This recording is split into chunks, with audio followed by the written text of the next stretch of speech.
we were just talking about how with flexible eating, you don't need to go crazy with those cheat days. I think you've done it in the past. 100%. I've done it in the past. And I no longer feel that, I remember back when there was a point in time when I was doing cheat days every Saturday, and it literally consumed my life. I would wake up and have this crazy breakfast to the point that I had to lay back down. Yeah, you could not wait to cheat. Yeah, but then it was like, okay, I would cheat, and then I'd lay back down, and I was like, okay, when do I get to cheat again? And as soon as I felt like any bit of hunger, I would do it again. Yeah. And then I was like, I'm losing a day of my week every week because all I'm doing is eating. Yeah, I would literally probably consume anywhere from 5,000 to 6,000 calories on a cheat day. I would say a meal. I would say there were cheat days where I was consuming 15,000 calories. I'm talking Get the fuck out of here. I'm serious. I'm thinking. Sorry for the language. You're joking. Pancakes and eggs and bacon for breakfast. Lay down. Pizza and wings for lunch. Lay down. Mac and cheese for dinner. Cheesecake. Lay down. Try to sneak in some cookies along the way. No joke. Like my days, and I was like, I deserve this. I earned this. No, you're just dumb. I was dumb. I had to stop. It's a very, very limited mentality. And I think part of it is we're crazy, and like we said, we can eat to that point. So I was able to eat to that point where I was, no 100%. joke, making But myself sick. it feels like eating those foods feels good. Like it's a reward of some sort. Like it feels good. Like do you notice that when you were like cheating, that you would cheat, or when you're stressed that you reach for certain foods? Yeah, I do. I'm not the kind of person that when they're stressed, I don't eat. I know there are people out there like that, which I think is bad as well. Right. But yeah, when I'm stressed... it's two sides of the same coin. Right. When I'm stressed, I want comfort foods and warm foods, I think you'd want. And I think, I think a lot of us relate that to, like, breads and pastas. I always say this, that food and music are two things that can really put you somewhere. Couldn't agree more. You like that? And meanwhile, Joe is just killing it on the keys behind him. So, I don't know. I love exercise, and my second passion in life is music. And, when you hear that song that reminds you of an ex, or you hear that song that's like, reminds you of a breakup. Right. If Lunatic Fringe comes on, I'm back in the wrestling room getting ready for a match. If Bruce Springsteen comes on, it puts me back in the Jersey Shore. Yeah, you're back in the Jersey Shore. There's some songs that just put you in this place, and no different than food. And I think when we eat because we're stressed, we're really just trying to put ourselves back in happier times. Times when you didn't have that stress. It's deep right here. And we're programmed. It is. I've noticed to the point that where people were like, every time that I scraped my knee, or I had a bad day, or I didn't do well at my softball game, my parents would take me out for ice cream. And guess what that person is reaching for when they're stressed? Ice cream. Yeah, you've trained yourself to do that. And I think, but it can be unlearned. 100%. But it's hard. But it's learned and can be unlearned, but it has to be conscious to break the pattern. And I think as coaches, what's overlooked, you said that much earlier in the previous video, in that everybody's coming with their own bad habits. Correct. So as a coach, if I'm coaching Katie, and every night or twice a week Katie has ice cream, and I'm just telling her to stop having that, but not getting to the root of the issue. Right. Katie, why do you have this? I happen to have a psych degree, master's. You don't necessarily have a psych degree, but it doesn't mean you can't start to evaluate that and talk to these people about it. I've worked with probably 5 or 6 males and females that have some significant eating disorders, anorexia and bulimia. And I have found for them, flexible eating has been the first time in their life that they've been able to make a positive change. It's not perfect. Right. We've had some bumps in the road, some ups and downs, but I get texts from them all the time that this is the first time they've not felt guilty for eating a sandwich or for having Oreos or whatever the food is. And I find that when it comes to money or food, people tend to have similar reactions. So I was a financial planner for 7 years, and people would go on. It's no different than somebody would go on a shopping spree. So I used to have a client when every time she was stressed, and she would go on a shopping spree. I'm not talking a little shopping spree. I'm talking about a $7,000 or $8,000 shopping spree. She would go and just swipe those cards. Is she single? Huh? She's single? Not anymore. Like to meet this lady. But it was literally, she would just sweat. And so when it comes to money and to food, people tend to have a lot of the same reactions. And being in that world for that many years, and working with people who had very small amounts of money to people with millions of dollars and tens of millions of dollars, those habits don't change, right? So if every time somebody was stressed, their parents bought them something, they find the need to buy something for themselves. And same thing with food. So do you find that you have specific triggers that set you kind of down that path? You know, I mean, obviously we talked about those cheat days, right? And it's because you were depriving yourself. Do you find that you have other triggers, like in a work day? That's a good question. I don't think me personally, I do a pretty good job of handling stress, and I don't have, a real job, so I don't have like, oh, my boss was such an asshole to me today. And half the time I'm not in a relationship, so I don't have a significant other coming down on me either. But I was telling you this the other day. I think my trigger is evenings. I grew up wrestling. I love to binge. And I love to just eat a lot at night. And it was actually Monday night. I got here, I had a long day, I was tired, finishing up my seminar, and my first thought as I was driving back to Joe's place was, what am I going to eat for dinner? Right. And not just what am I going to eat, what's going to make me feel good? How much food do I get? It was deeper than just like, are we going to have chicken or steak? It was like, I want to eat a lot.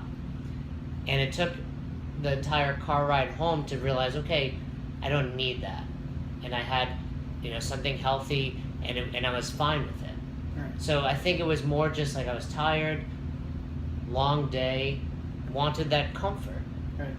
And rather than indulging myself, it was my first day of 3 weeks of travel. I was like, I need to reel it in, because if this is day 1, 3 weeks from now I can do some damage to my body. Day 21, it's going to be gross. Exactly. So I was able to control myself, look at the amount of food I had left, because I wasn't able to plan my day, because I didn't know where I'd be throughout the day. I saw that I had X amount of carbs, fat, and protein left, and I was able to fill them. Right. And I felt good knowing that. But so, like you asked, I don't necessarily think I have specific triggers. I don't have specific foods. Right. It's just any food that tastes good in that moment, I want a lot of. So here are 2 triggers for me and some of the people that I talked to that I think are really interesting, and I'd like to get your take on this. Happy eating. Ooh, yeah. All right, and discomfort. Right. So if I'm uncomfortable, my boss is making me do something that I'm not comfortable doing. I'm really uncomfortable. I have to go present. I'm not a presenter, and I have to go present something. I might be eating to deal with the stress or the discomfort there, right? And I don't say stress for a reason. I say discomfort because anytime we're pushed out of our comfort zone, that naturally causes stress, good and bad. Mm-hmm. But I'm speaking specifically about being uncomfortable with something.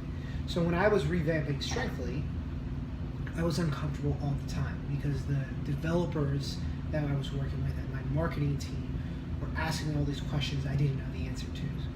And it would make me uncomfortable. And then I would have to type an email that would go out to 1,500 people.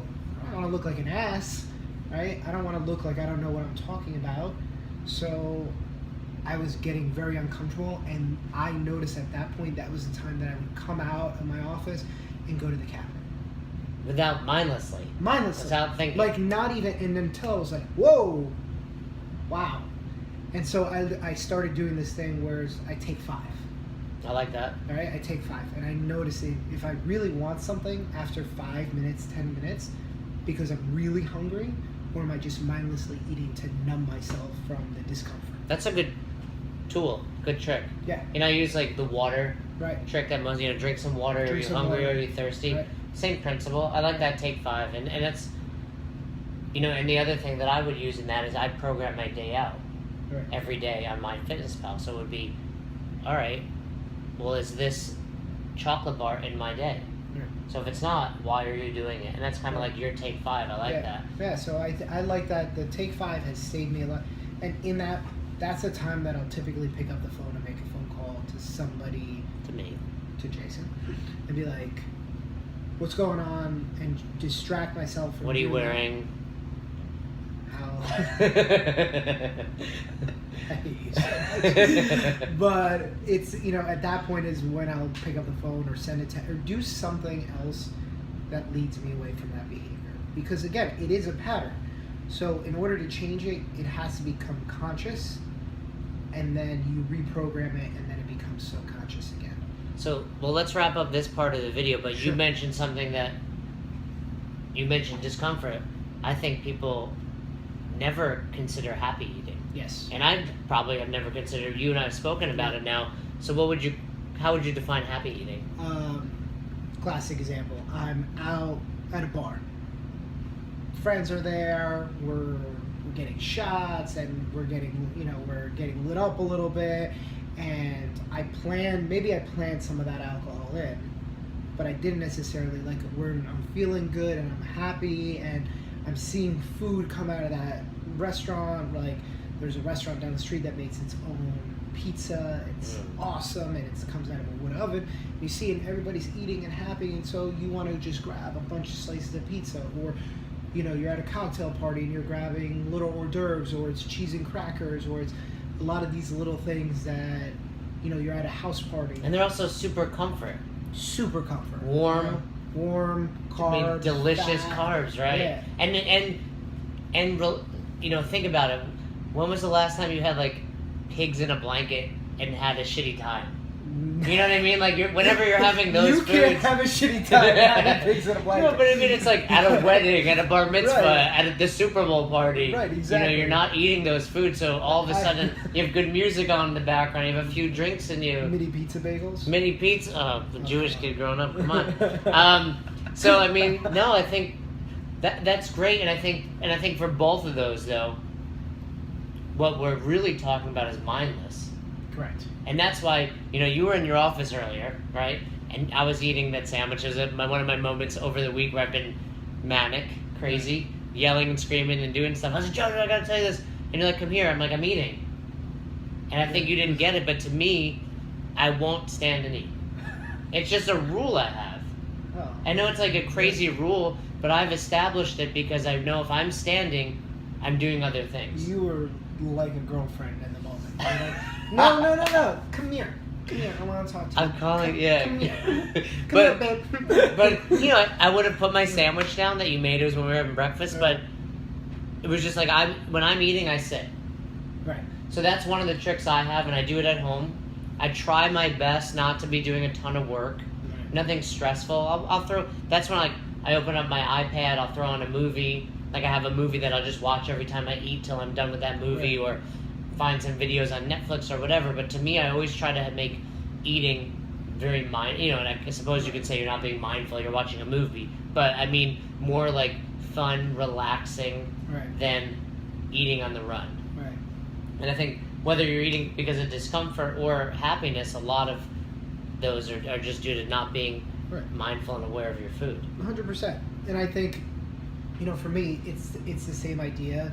A lot of that loses its luster once you can have whatever you want. So, like, if I'm there, I'm just grabbing as much as I can off this waiter's tray because I never get to eat this, right? Mm-hmm. And so when you can eat all the things that you want, it's not necessarily as exciting anymore. I agree. So I think there's part of our human nature that we want all the things that we can't normally have, and when we can have them, we're not chomping at the bit to have it.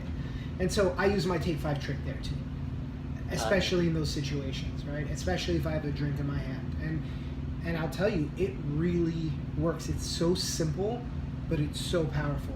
If I really want to have some, pretzels, after 5 or 10 minutes, so be it. right? But I'll try to plan around that, knowing that I'm going there. I always try to budget a few extra 100 calories. Leave some carbs, leave some fat. Leave some carbs. Try to eat my protein at the beginning of the day if I know I'm doing that at night. Barbecues especially. It's really easy to.